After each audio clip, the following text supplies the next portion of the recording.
Hello there everyone and welcome back to my channel and welcome to another song review for Eurovision 2025. Today, Switzerland is right in front of me, the song Voyage by Zoe May. I'm guessing you're supposed to pronounce it, I'm not sure. This is a song that I haven't seen that much talk about, which kind of saddens me a little bit, I will be perfectly honest. I think this is a very beautiful song that we're going to listen to together here today. And whether or not you like it or not, maybe this video won't really change your mind about that, but I really just want to get my thoughts out there and really showcase why I think this song works as well as it does. Hopefully that could be interesting to some, but I completely get why people wouldn't be embracing this one. But I just find this one to have a little bit of a hidden beauty within it, I suppose, that I just really want to share today what I really think about it. So hopefully that will be interesting for you. I'll just get right into it and start playing it. And one thing that I think we should really keep in mind throughout the whole thing is just focusing on the orchestration of the track. I think really that is the standout selling point that needs to be properly paid attention to. The very first thing that you will notice is the fact that the piano that we listen to, you hear the resonance on it, really kind of highlighting the fact that this is real. You hear with the kind of feedback and the resonance of each note being played here, this is like a proper real recording. It's played with feeling, with proper precision used to kind of determine velocity and flow within this. The vocal is very personal and intimate right from the beginning, and it will really transport us throughout the listen as a whole. I won't be paying too much attention to the vocal in this video because I really just want to delve into why I think this very real and lively instrumentation that the song has, how that emphasizes the overall quality of the song for me anyway.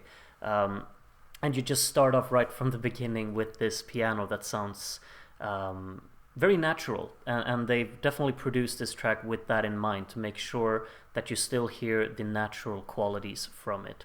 So as the song progresses here then, you notice we've got these kind of plucked strings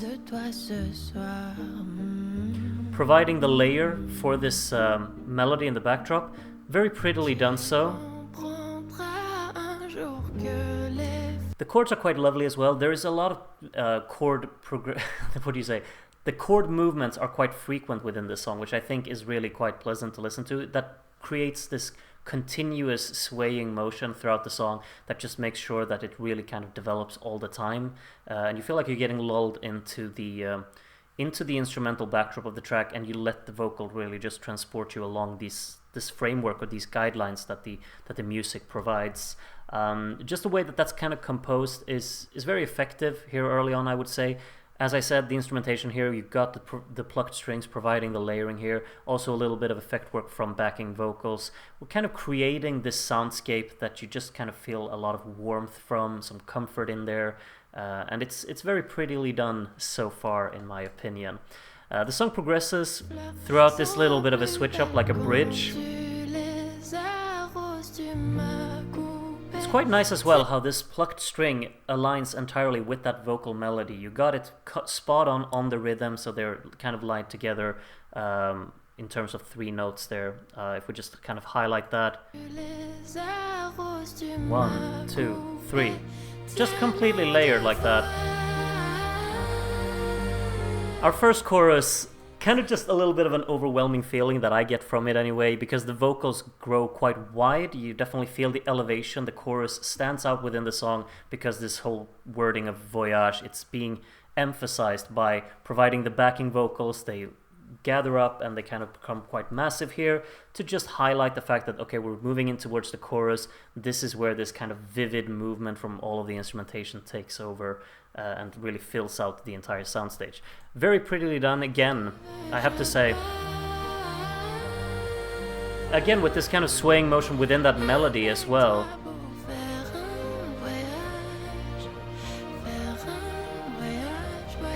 And now there's something very, very pretty in that chord progression here as well. And you also notice, if we just kind of highlight what the strings do here, they are very much within their own life. They just provide quite a dynamic input towards what we expect, because the strings have a life of their own here in the chorus. You feel like you're not able to anticipate in what direction they will go melodically, and I think that's very, very nicely done. If we just kind of like try and focus in our heads, if we just solo out the strings, you can't really anticipate their movement, and I think that's very, very nice. So when we listen to it, the elevation there, back to the groundwork, and just that little bit of extension leading back into the second verse then. Now the second verse is a little bit of a... We're definitely progressing here. You feel like there's a little bit of additional energy within this second verse, rather compared to what you had in the first one. I think the main thing comes from the backing vocals. If you can notice, let's actually jump back a little bit. They're entirely panned, like there are several tracks of backing vocals just providing these small melodic hits here and there, but they are panned so that you feel like it's a very wide collective group of voices. It's very polyphonic because of that, while still, of course, the main vocal is the constant in the middle. But it's nice because we get the development again, a little bit of additional energy being put in here because of the rhythm provided by these backing vocals. And then what happens after that, of course, we hear the strings take over again. Gradually, there we go. Huge! And then go back, subtle. Just a transitional device, really.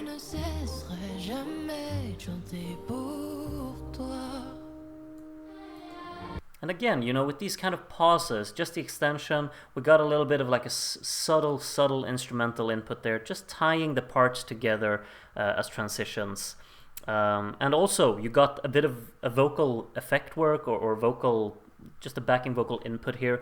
Again, transitioning the song from one part to the next before we head into the second section here. A little leading into another bridge. Very, just the attention to detail, I really appreciate that. Got some very subtle drumming here as well for this build.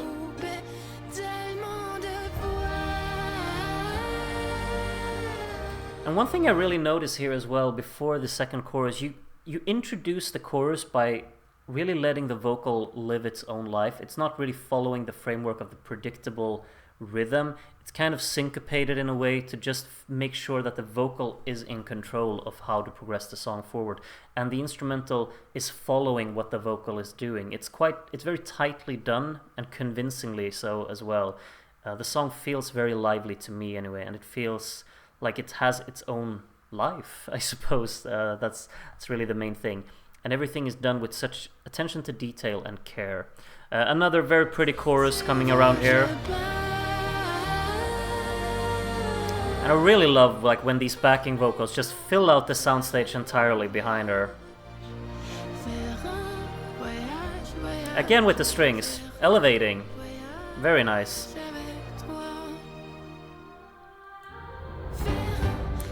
So what you notice here again, we got the little bit of a vocal effect there from the backing vocals, just transitioning into this switch up part. This is, I guess you could call it a breakdown, I guess you could call it a bridge, I guess you could call it a middle eight, whatever you want to call it. This is the part of the track where you feel like, okay, it's breaking up entirely. It comes in unexpectedly, and I think that could hit wrong for some people. I'm just very much intrigued by it because it provides a much needed contrast to this song, which I think we definitely require at this point. And what it also manages to do is the fact that it manages to seamlessly transition to a key change for the final part of the song without you really paying attention to that, because you're kind of taken aback by this sudden switch up that this section provides. It changes up the rhythm, it absolutely changes up the mood, it becomes more dramatic here. A lot of that, of course, comes from these sudden distinct hits. Again, with these kind of syncopated hits, just providing that rhythm to just transition the song forward and actually make sure that it seems purposeful in its development. Very, very nice, I think. Also a tempo automation, because why not? And then entirely drag down the tempo instead. And this, of course, again, leads to the fact that this song is entirely in control of what it wants to do. It doesn't follow the framework. It doesn't follow a set of rules. It's completely within its own life. It's not something that you feel is programmed or planned out per se. This is all about just getting that emotion across and getting the feeling of how you want to deliver your song, which I think is very, very neat. The final chorus then, of course.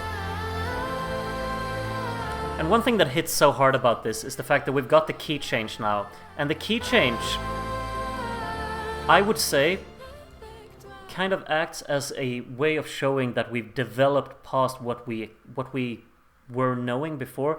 The song is obviously called Voyage, and it's a proper journey to listen to, because the final chorus really showcases the fact that we've developed past the expected and the comforting parts. We've gone through this quite dramatic or contrasting section there before the final chorus, and you kind of just break through for the final chorus. The song breaks through that commonly known ground, like what we're familiar with, and now we soar past that. We break through to the other side through this key change, just showcasing that elevation of the song, and it's done in such like a purposeful manner. I think that it's very effortlessly executed, and the fact that it seems so seamless to me anyway, just really warms my heart. I think it's professionally done for sure. Again, another chorus with some melodic beauty for sure. And again, you hear the piano completely aligning itself with how the vocals are performed there. Beautiful listen, I have to say. I think mainly, like, I will not be quiet about how brilliant I think the key change actually is, because the whole purpose of everything feels like you're very much within familiar ground. You're kind of stomping around with something that feels comforting, that's something that feels warm and just familiar to you. And then this sudden switch up of like a breakup of contrasting emotion coming in there towards the end. But really the feeling that they want to transmit is the way that you've pushed through. You've managed to climb over this moment of conflict or moment of uncertainty. And at the end of the day, you've broken up with a hopeful tone. It's kind of reflecting back upon. I'll actually just take these off, because it's reflecting back upon where you've taken yourself on this journey. You've definitely developed and moved away from the starting point. As the song progresses, I feel like it's so purposefully done. It starts off very mellow. It starts off just lovely, according to my opinion anyway, and then it leads into these huge soundscapes. The strings are such a great part of that, of course, and the backing vocals. You definitely feel convinced, maybe overwhelmed by a lot of that. There's a lively movement to it, and then you get this dramatic switch up, providing conflict to the flow of the song. I think that's the main thing. And then we're back with this key change just being that elevation. I will refer to it over and over again, because I just think it's so well done. It just represents how we've soared past the expected and ended up stronger upon reflection of, like in this final chorus, of how the song has developed, progressed, and we reflect upon that once it's over. It's beautifully composed, really, and that's my main takeaway of it. Adding to that, of course, is the whole listening experience up until that point as well. I think the vocals are beautiful within the song. I haven't really touched that much upon them. They are the selling point. They are the standout aspect. But I think what should not be overlooked is the fact that the instrumental is so perfectly balanced to back that up and really allow the vocals to shine as much as they do, because it's a lively instrumental arrangement. The orchestration of this song is so purposeful and so balanced and carefully both executed in its approach and in its delivery, to just match the ambition of every single second of the track. You got something that actually supports the song in a purposeful manner. Maybe I'm just kind of repeating myself in the same things that I want to throw out there, and I apologize for that, but hopefully it makes sense of why I just kind of love this song the way that I do, because I think that it's arguably the most well planned out song that I've heard from the Eurovision selection this year. In all honesty, it might actually be my favorite song from Eurovision this year. I haven't put too much thought in it, but just the fact that I think they've done it so carefully, they planned out the song so beautifully, and they really managed to make me feel the life of the song, and from the instrumental at that as well. This doesn't need a fancy production. It does not need to have unexpected digital elements or strange inputs to create dynamic or create something that takes you back. It's quite a mood piece, really, and it's one that's very immersive. And I feel like the purposeful nature of what they set out to do, that's really its main strength. And I find that to be quite lovely, really. However, I could of course be the only one who finds that quite lovely. Maybe I am the sole fan of Voyage here, but I think it's a wonderful host entry to have here from Switzerland, and I'm so glad that it's in the selection this year. I don't think it's one of these songs that people will, take with them once everything's at the end of the day. People will see it as a ballad, and whether or not you feel the emotion behind it, I mean, that's a subjective thing. To me, I'm completely on board with it. I find it very, very palpable, and I'm struck hard by it. But we're of course susceptible to different things. For me, this is one that I connect with. Maybe it's different for you, but regardless of whether it is or not, I would like to hear if it is for you. Do share your thoughts on the Swiss entry for Eurovision this year, because I really want to know how well received and how well liked it is, or how not so liked it is. Would be interesting for me to know as well. Regardless of all of that, I thank you for checking out this video. Hopefully I got my points across somewhat well. If not, sorry about that. Maybe better luck next time for me then. I feel like I've been rambling quite a bit today, so I'll cut it off here. Thank you for watching the video though. Thank you for sticking around to the end. I know a lot of people don't do that, but I appreciate it. Hopefully I'll see you again very, very soon. Take care of yourselves until then, and bye for now.